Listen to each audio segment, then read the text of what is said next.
Bonjour, dans cette vidéo, nous allons aborder la correction des amétropies. Corriger un amétrope équivaut à le rendre artificiellement émétrope, c'est-à-dire une vision nette au loin naturelle et une mise en jeu de l'accommodation de valeurs normales pour voir au près. Avant l'étape de la réfraction dite subjective, il est courant que le praticien prenne des mesures objectives avec des instruments que l'on dénomme autoréfractomètres. Ces instruments permettent une mesure objective, c'est-à-dire que le porteur ne parle pas, et sont dotés aussi d'autres fonctions telles que le dépistage et telles que certaines mesures telles que la topographie cornéenne. Le WAM 800 analyseur front d'onde est la toute dernière génération de ces instruments qui permet un bilan visuel en moins de 2 minutes.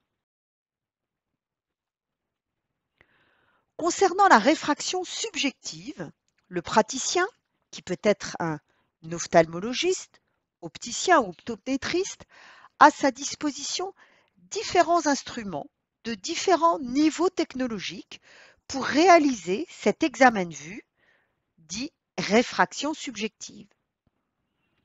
Premier niveau manuel, la boîte d'essai et la lunette d'essai. Deuxième niveau assez courant en France, le réfracteur manuel. Troisième niveau, le réfracteur dit automatique, même principe que le réfracteur manuel, mais non piloté à la main, mais piloté numériquement. Et la toute dernière génération de réfracteurs numériques, le visionnaire, tel que le visionnaire 800, qui permet un programme de calcul entièrement automatisé et une définition de la réfraction avec un pas extrêmement précis.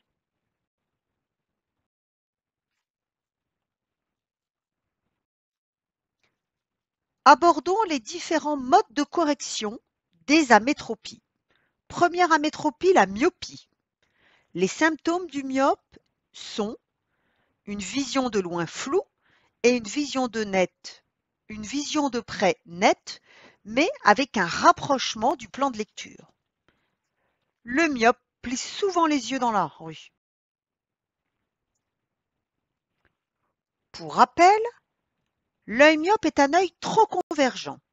Rappelez-vous, la convergence moyenne d'un œil émétrope est de 60 dioptries. L'œil myope est donc trop convergent, une puissance supérieure à 60 dioptries. L'image d'un objet éloigné se forme en avant de la rétine, elle est perçue floue. En vision de près, l'image se rapproche de la rétine, elle est perçue moins floue, raison pour laquelle le porteur, pour avoir une vision nette, doit rapprocher les objets. L'œil myope étant trop puissant, on l'associe à un verre de puissance négative afin que le système verre-œil soit rendu émétrope. Ainsi, par exemple, un œil myope pourrait avoir une puissance de 63 dioptries et associé à un verre concave, dit négatif, de -3, afin que 63 moins 3 égale 60. Passons à l'œil hypermétrope. Quels sont ses symptômes? Maux de tête et fatigue oculaire fréquents, mise au point difficile et non instantanée, recule les objets pour mieux les voir. L'hypermétropie faible est rarement manifeste dans les premières années de la vie, compte tenu de la grande réserve d'accommodation d'un bébé. L'acuité visuelle est souvent bonne, en vision de loin et en vision de près, chez les jeunes, qui peuvent compenser ce défaut visuel en accommodant. L'image d'un objet éloigné se forme en arrière de la rétine, elle est donc perçue floue si le sujet ne peut pas suffisamment accommoder. En vision de près, même principe, sachant que le porteur doit déjà accommoder lié à une distance de vision rapprochée. Pour rappel, l'accommodation nécessaire pour voir un objet net en vision de près correspond à l'inverse de la distance de travail. Ainsi, lorsqu'on regarde un objet à 40 cm, l'accommodation nécessaire pour voir cet objet net est l'inverse de 1 sur 0,40 de 50 dioptries. L'œil hypermétrope n'étant pas assez puissant, on l'associe à un verre de puissance positive, dit verre convexe, afin que le système verre-œil soit rendu hémétrope. Par exemple, un œil hypermétrope aura une puissance de 58 dioptries et sera associé à un verre de plus de dioptries. Passons enfin à l'œil astigmate. Quels sont les symptômes?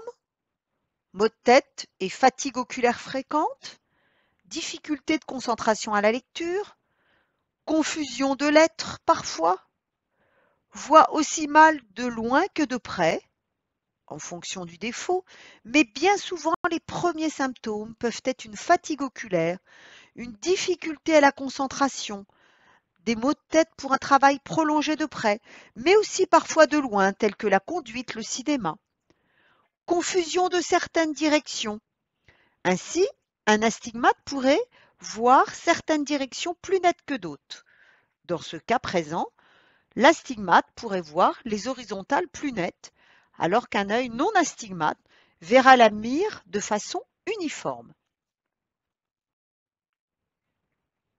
L'œil astigmate présente un défaut qui n'est pas le même dans toutes les directions. Le plus souvent, cet astigmatisme est dû à une forme de cornée non sphérique.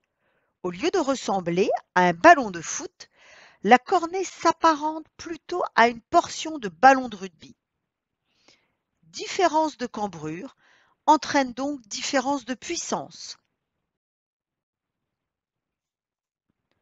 Ainsi, l'œil astigmate n'a pas une focale, mais deux focales qui peuvent se positionner différemment par rapport à la rétine.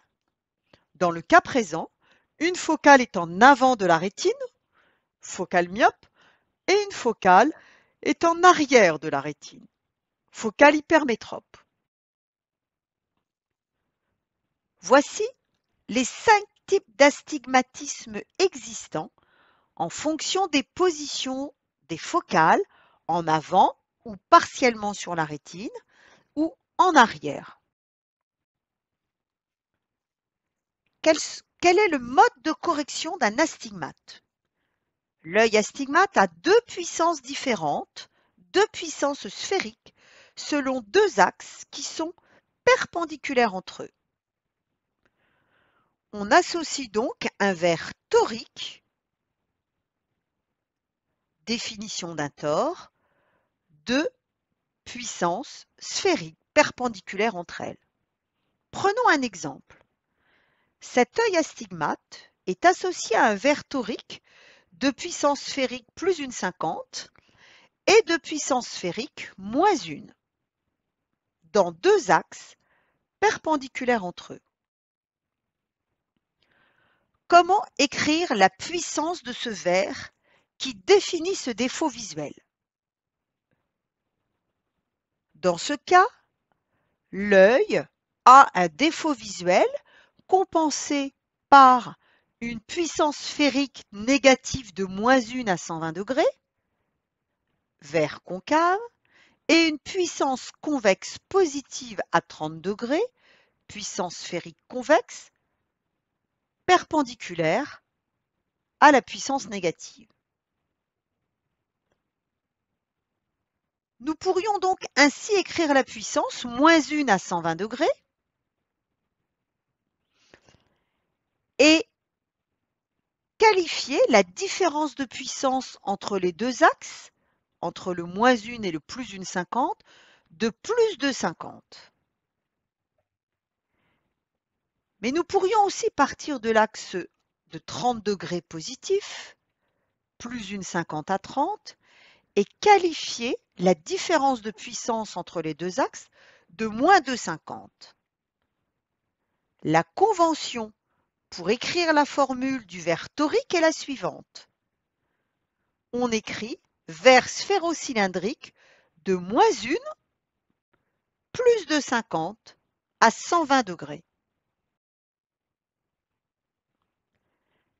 Ainsi, on parlera de la sphère pour le premier nombre qui qualifie la puissance sphérique dans l'un des axes, pour l'exemple cité à 120 degrés, moins 1 puissance sphérique à 120 degrés, plus de 50 exprimant le cylindre, le nombre entre parenthèses exprimant le cylindre, à savoir la différence de puissance entre les deux axes. Mais on aurait très bien pu écrire cette formule en cylindre dit négatif et ainsi partir du plus une 50 à 30 degrés, moins 2,50. C'est donc le même verre qualifié différemment.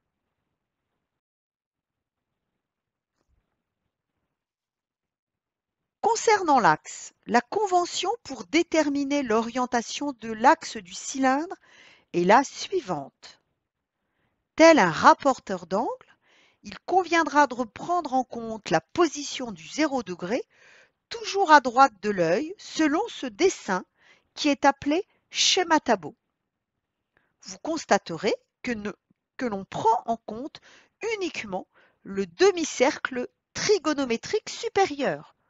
En effet, 90 degrés correspond en orientation à 90 plus 180, 270. Il suffit donc de prendre en compte le demi-cercle supérieur. Ainsi, il y a deux façons différentes d'écrire la correction d'un verre sphérocylindrique. On peut donc écrire la formule de ce verre sphérocylindrique en cylindre négatif, ou bien on peut l'écrire en cylindre positif. Le praticien écrit toujours sur l'ordonnance la correction en cylindre négatif. Et pour commander les verres en France, celle-ci est exprimée en cylindre positif. Nous avons donc procédé à une transposition, transposée du cylindre négatif en cylindre positif. Ainsi, les 5 types d'astigmatisme vus précédemment sont corrigés avec des verres sphérocylindriques selon des exemples suivants.